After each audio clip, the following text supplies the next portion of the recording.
নজর রাখবো আবহাওয়ার খবরে। মঙ্গলবার কিছুটা কমলেও তাপমাত্রা স্বাভাবিকের কাছাকাছি পারদ। বাতাসে জলীয় বাষ্পের পরিমাণ কমবে, বৃষ্টির সম্ভাবনা কার্যত নেই।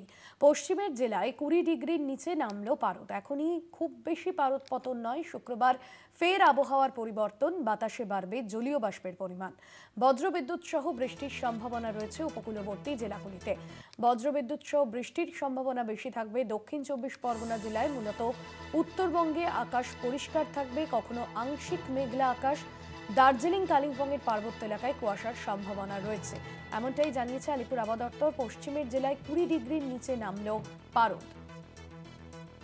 শুক্রবার ফের আবহাওয়ার পরিবর্তন, পশ্চিমের জেলাগুলিতে 20 ডিগ্রির নিচে নামলো পারদ। বাতাসে বাড়বে জলীয় বাষ্পের পরিমাণ।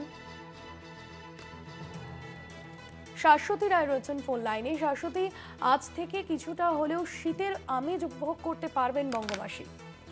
একেবারেই দেখো, তাপমাত্রার পারদ কিন্তু পতন হয়েছে এবং শহর কলকাতা সহ দক্ষিণবঙ্গ থেকে উত্তরবঙ্গ সর্বোচ্চই তাপমাত্রার পারদ কোথাও না কোথাও স্বাভাবিকের থেকে 1 ডিগ্রি নিচে অবস্থান করছে এবং দার্জিলিং এ ইতিমধ্যেই তাপমাত্রা 10 ডিগ্রি ঘরে অবস্থানরত, যা স্বাভাবিকের আশেপাশে।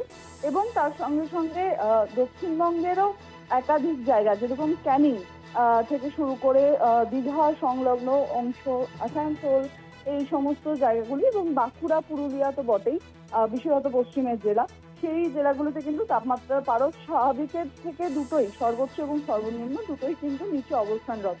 তবে এটি একেবারেই শীতের আগাম বার্তা নয়।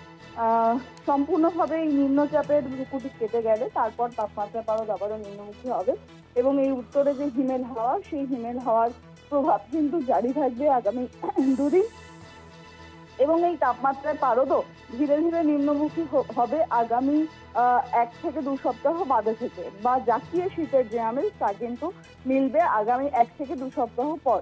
তাই ধীরে ধীরে তাপমাত্রার পারদ নিচে নামলেও এখনই বলা যায় না যে শীতের খবর আসছে এবং তাপমাত্রা আবারও তাপমাত্রা একাধিক জায়গায় সর্বনিম্নের নিচে নামবে। একদমই, ধন্যবাদ জানাবো শাশ্বতী।